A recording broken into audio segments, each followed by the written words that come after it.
Hello everybody, this is Etho and welcome to Pinchies. That's right, we got a name for our restaurant. I asked you guys for names for this place and someone suggested Pinchies Parlor after our buddy in the aquarium here. I thought that was a good name, so we'll call it Pinchies for short, you know. I think that'd be cool. Very happy with how this place turned out. We did the interior last episode and it's very cozy.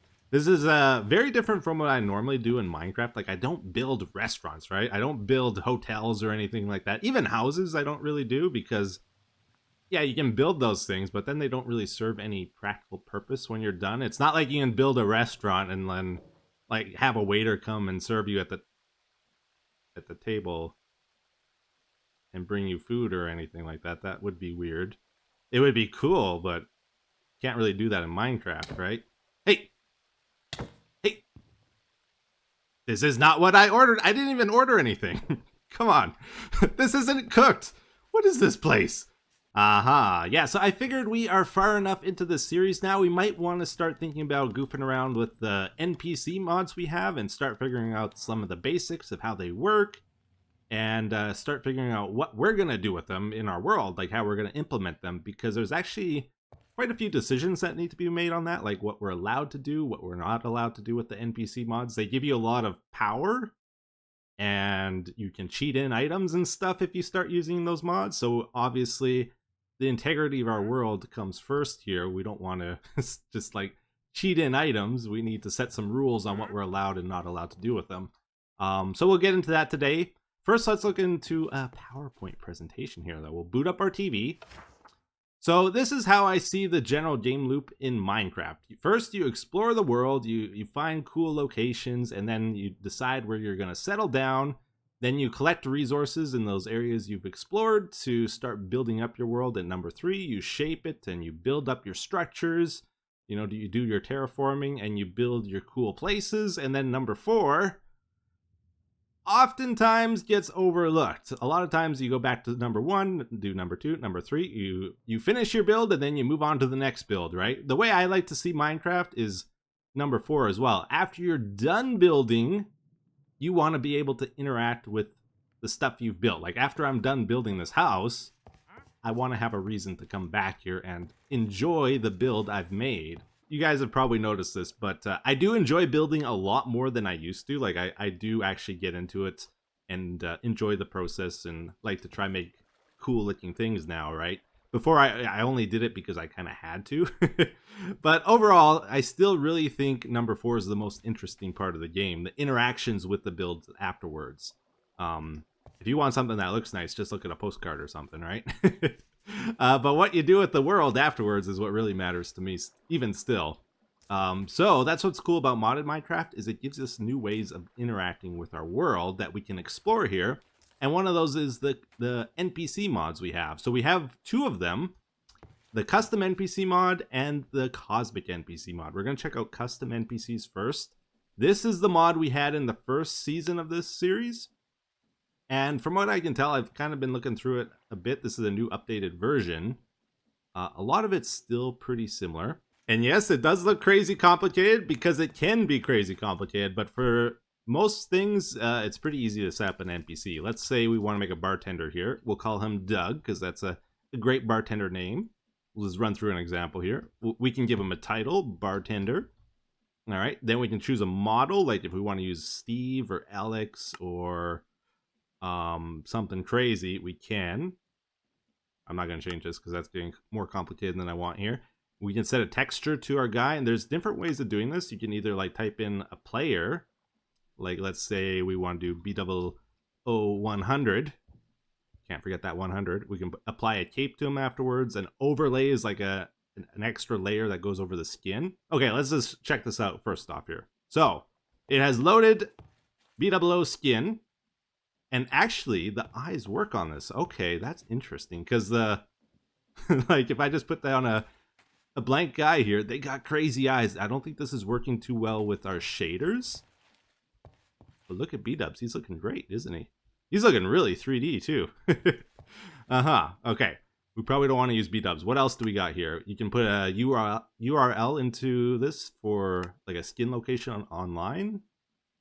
Or it's got a couple of built-in ones. that we can just choose from here. We're probably not going to find a good bartender. Oh, that's actually not bad. Not great, but not bad. How are your eyes? Let's see your eyes. Oh, you got crazy eyes. Okay, I have finally figured out what's going on here. So BOOskin was the first one I found that didn't have the eye problem. And I was trying to figure out what's going on. Like, even my skin is really messed up. And if you look at the eyes, not only are the shaders not like working properly, there's like Z fighting going on there. But look at the eyes move. See how he's kind of blinking?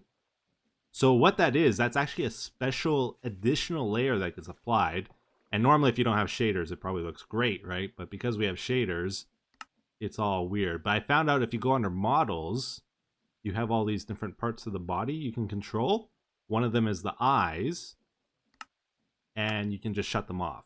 So that 3D eye model gets removed, and now we're looking great. Aha! So that's pretty cool. Now, another thing we can do is create a texture and put it in the folder where our CustomNPCs mod is. So under textures, I got Doug2. That's our bartender. Doug2 skin here. All right, so we're going to use that instead of B-dubs. If any of you have played Harvest Moon Back to Nature, you might know who Doug is. I found out you can go to beard and apply a beard. So now look, he's got different beard options. We can give a color to the beard. So there's a lot of like crazy stuff you can do with this mod. I think this is new with this version.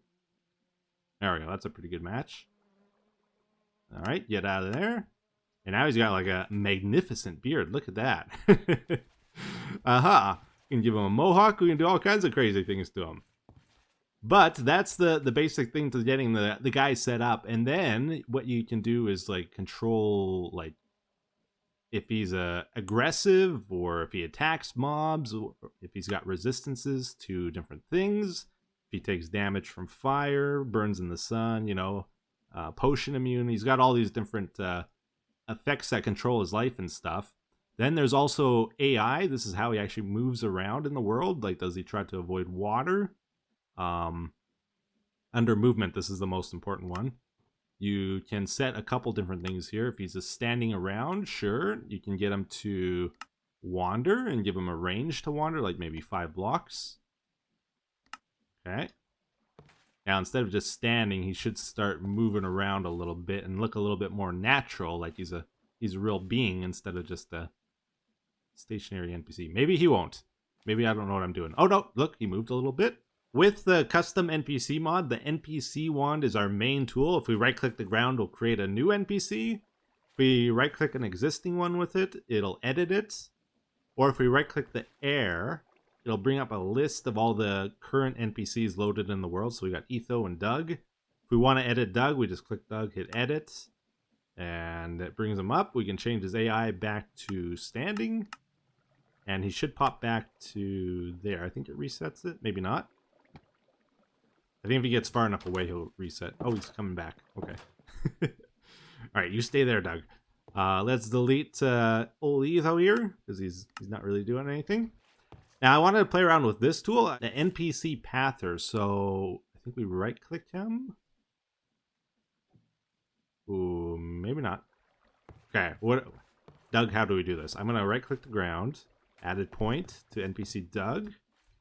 Okay, we'll make him wander over here. This like lets you set locations where he'll move around to. And maybe we'll go outside. Hopefully there's no mobs here. Throw one more down there. Oh, that Enderman is still there. He's been there this whole time. Okay, now when we right click him with this, so it's got all our points registered. Cool. So now I think if we go to the moving path, yeah, okay. Let's see what happens here. So I think you'll go to all those points now. And we can control the speed he moves, all kinds of things, right? So that makes him a little bit more interesting than just standing around as well. Uh-oh. But this is the big problem I had with the, the first season. He's trying to go over there, but his AI, you know, he sees these trapdoors as stuff he can walk through.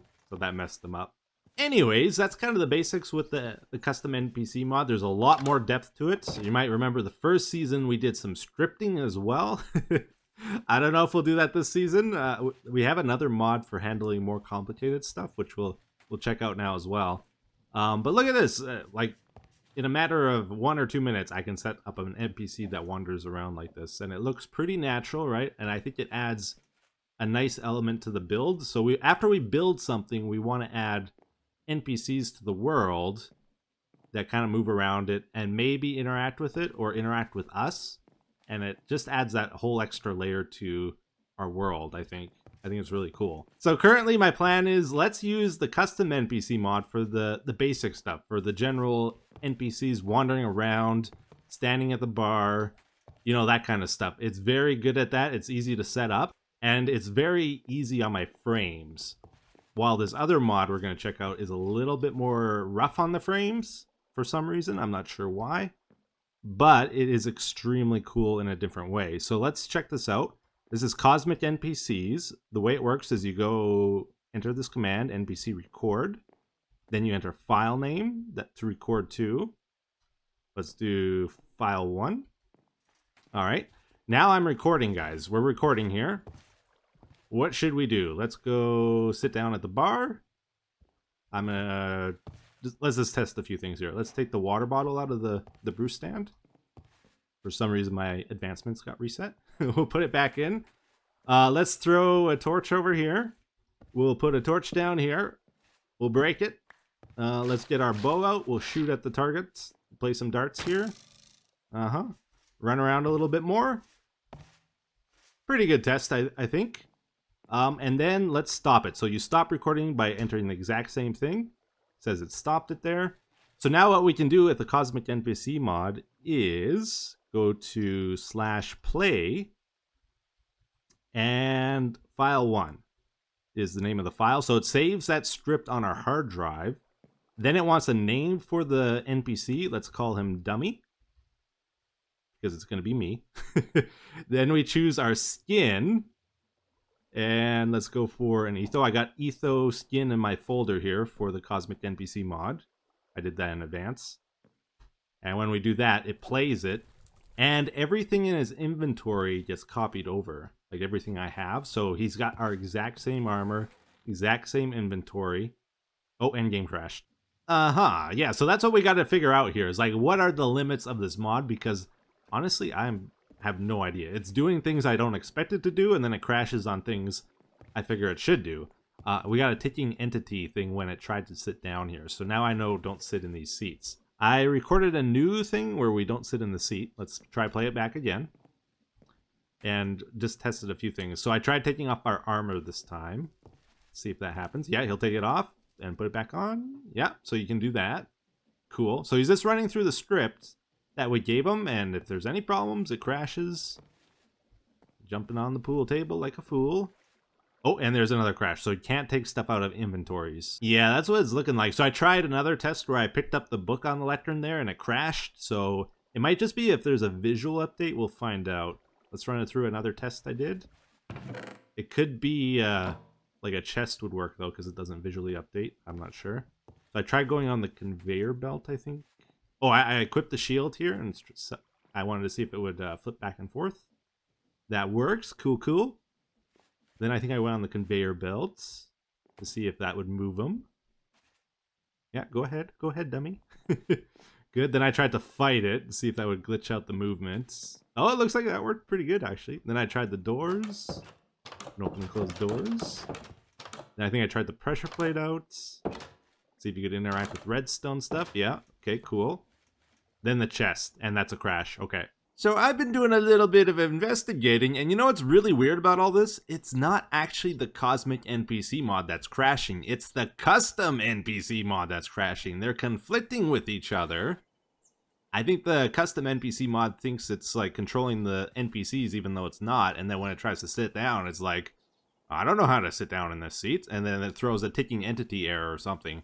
I'm not sure exactly, but that's what's going on. So I tried without custom NPCs installed, and Cosmic NPCs can do all kinds of things. They can shoot arrows, they can interact with inventories, all the stuff that's causing it to crash basically works. So now we need to decide, do we get rid of custom NPCs? Whoa, no! No, why? Camera angle? Yeah, there's no way I'm surviving this. Not if I run through a bush, for sure not. Okay, yeah. That showed him. Oh, we gotta go to the water, right? I would hop on the horse. It would be faster, but I think I would die trying to do that. Okay, we're just gonna run to the water as quick as possible. Oh, he forgave us. Whew. All right, so this is the part of the episode. I'm really hoping you guys will give me some feedback on what we should and shouldn't do with the custom NPC mods. I didn't just want to jump into them and set up a bunch of stuff, and then it's like, why is Etho using command blocks? You know, like that's some of the stuff we got to consider here. So first question, do we get rid of custom NPCs mod to use Cosmic NPC mod to its full potential? I'm kind of leaning towards no. I think custom NPC is too good to get rid of. And like, yeah, we could use inventories with Cosmic NPC if we got rid of custom NPC. But there's ways of doing that indirectly as well, like using redstone. So I tested that. Let's run through another script here. Is it weird if there's two ethos on camera? Huh? Okay, so I think there's 3 dirt in the dropper. Yeah. So like he can get the items out of the inventory. Now you'll notice that he wasn't able to pick up the item. So that's a bit of an issue. Although it actually goes in my inventory when I'm recording. So I just duplicated that dirt. So that's another, you know, big red flag. We got to be careful what we do. Now look at this. You can actually place blocks and break blocks with the mod as well. So, you know, there's more potential for doing stuff maybe we shouldn't do. I think the general rule is we shouldn't use this mod for collecting resources or, you know, obtaining an advantage. We mostly want to use it for show, right? To do something cool. And then I tried to put the items back into the inventory using a hopper here. And look at that. So you can do that. And then, bye-bye, I disappear. But all this dirt that's on the ground here has been duplicated. This is dirty dirt. So we're just going to toss it over here. So I don't know if it's just me, but hopefully at this point, the gears have been grinding in your head and you've been thinking of different ways to use the characters as well. Maybe you have some suggestions for me. That would be great. But yeah, I kind of see like limitless potential with this mod. I think it's really cool. It's almost like another end game, right? Like if you think of how cool your world is, it's almost the sum of like how well you've made your buildings along with the farms in your world and the redstone. And now this adds an extra layer. Like your world is also determined by how well you have acted out your characters and all the unique events you've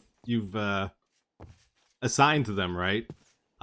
So I really want to play around with it. But the problem is the last thing I want to address for this this NPC stuff, and then we'll get to some other things. In order to activate the Cosmic NPCs, the ones that we can do complicated stuff with really easy, is we have to enter that command, right? Now I can do that as a one-off gag like I did at the start of the video, but if we really want to incorporate it into our world, we need to have this command as like a physical thing in our world that we can control, hopefully with redstone. There is something that lets us do that. It's called a command block.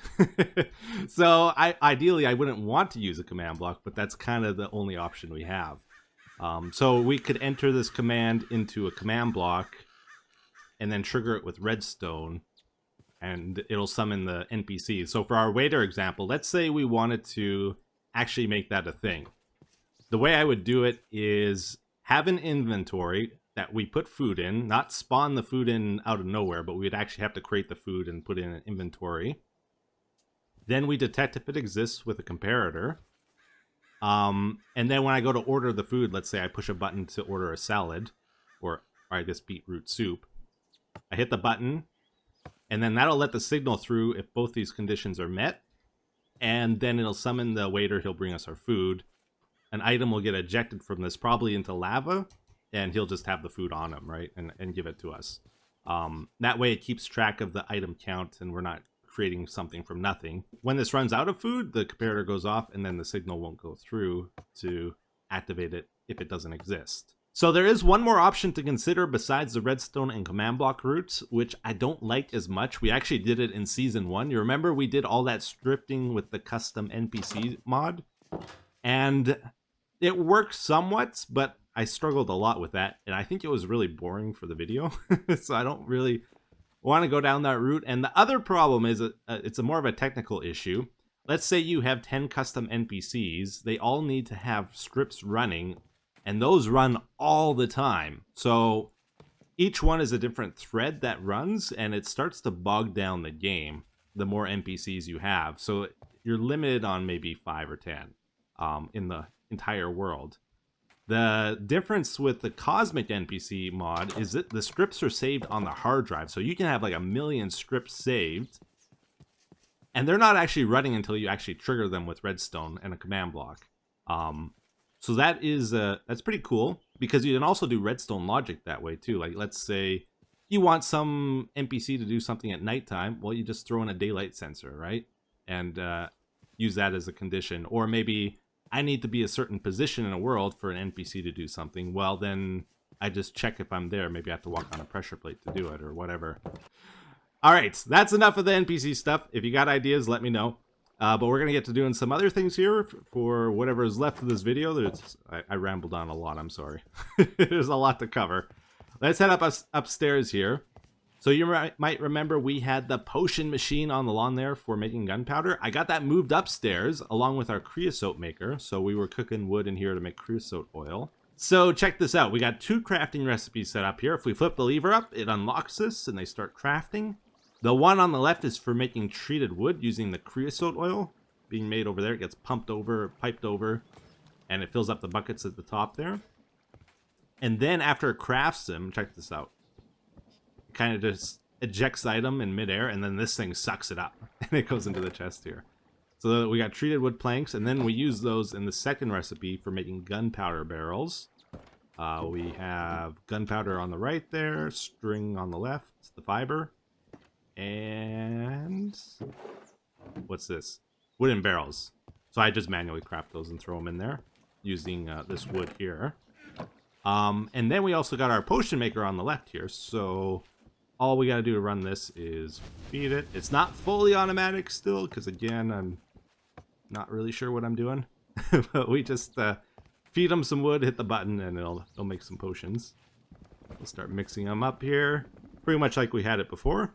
Okay, so maybe let's go for a little trip here. Last episode, we talked about the idea of setting up horse paths, and kind of got started on a little sample over here. And the idea is we want to be able to get to other locations in our world using the horses, and eventually I'm going to super speed this guy. Yeah, so I thought I'd show you guys a little bit of what this is like. It's almost like I'm an explorer in the world here. Like, I feel like I'm breaking ground for the first time. I'm worried there's like going to be a cougar that jumps out, or a grizzly bear that jumps out and kills me all the time and stuff like that. Basically, we're just going along here, kind of scouting ahead a little bit to try to find the general path to take, and then I just run along with the shovel and start making path blocks, right? We might change these to something else later, but for now, that's kind of the easy thing to do. But look how wild this gets. Like, we got to figure out how to get through here now. We have a couple options. We could go into the hill here and make a tunnel, or we could kind of just skirt on the outside maybe and run along the hill here. The other thing we got to do is like try to make things look nice on the path as we go by too. Like, I would love it if as we go by here, we could actually see what's to the left. There's this big hill in the way, but I would like to see the swamp area just a little bit. So that's kind of where the gunpowder barrels are coming in handy too, because we're going to blow up a little bit of this land so that we can actually see down there as we pass by and collect some resources as we do it. Now when we go by here, we got to get rid of a little bit more here. Thankfully this shouldn't damage the horse. And then we just smooth it out with our shovel, get rid of the stone. And yeah, I think that was a good call. It's still a bit rough. The grass hasn't grown back, and we gotta maybe plant a few more plants back down there. But now we have the nice scenic view of the swampland there, right? With the lonely trees, and it just adds a bit more variation instead of it just being trees, and more trees as we go by here. And it looks pretty good coming back this way too. All right, we got the nice opening up, and then we're back into the trees over here. I think that was good. Okay, I've decided I think we're going to go through the hill here, or at least try it, see how this works. So I just kind of dug a janky path through here and tried to find a good place to come out at the end here. Nice connection point. And I thought over here was pretty good. We might want to go down a little bit. But the idea is now we're just going to run through here with gunpowder barrels and start blasting things. And hopefully there's enough space to ride a horse through here after. And have it, you know, feel good. Whoa. Oh, that makes a huge hole, doesn't it? Look at this. We got our horse here, so let's go for a little test ride through the tunnel and see how this feels. So it's a bit cramped with all these trees here. Maybe that's good, maybe it's not. Maybe we blow up some of those too. I'm not sure, but yeah, we go through our tunnel here. This feels pretty nice. I got it to match up with the ground. And now the plan is to keep going forward here. Maybe fill in this hole. Fill in this hole, and then cut through here. There's like a valley. We'll get rid of this tree. And then kind of just go through the land here. This is nice and flat. This will be easy to build a road through. And go through our bamboo forest. Somehow. And then I scouted ahead here. There's this cool lake. That looks pretty nice. So maybe we build some bridge that goes across or whatever. But anyways, I think that's what we're going to have to call this episode. A bit of an information-heavy one, but it should lead to some cool things later, I think. Sorry I haven't uploaded much lately as well. I've been very busy with real-life stuff. And also, I got sick. Like, really sick. I got food poisoning from Wendy's chili, so that was an adventure. I've never had food poisoning before, and spent some time running around and things. Anyways, let's get to the comment of the day. It says, "Hey, Etho." I'm better now, by the way. "Are you going to check out the new train stuff in the 1.18.2 version of Create?" Boy, I would love to. I think that would be cool to try that stuff out, but unfortunately, not in this mod pack. So it might be a while before we do that. So if you guys don't know, whenever you make a mod pack, what you have to do is sort of scout ahead at the mods available, kind of check what versions you can get, and then you need to decide what version you're going to stick to. Like, I can't really update to 1.18 or anything like that, and the Create mod isn't backwards compatible like the new features with 1.16 that I have right now.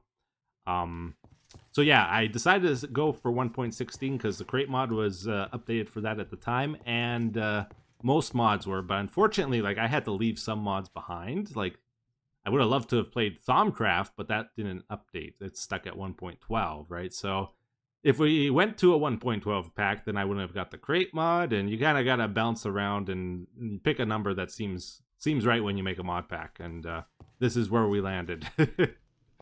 Anyways, hopefully you enjoyed today's episode. Thank you for watching, everybody. Take care. Have a wonderful day. Bye-bye.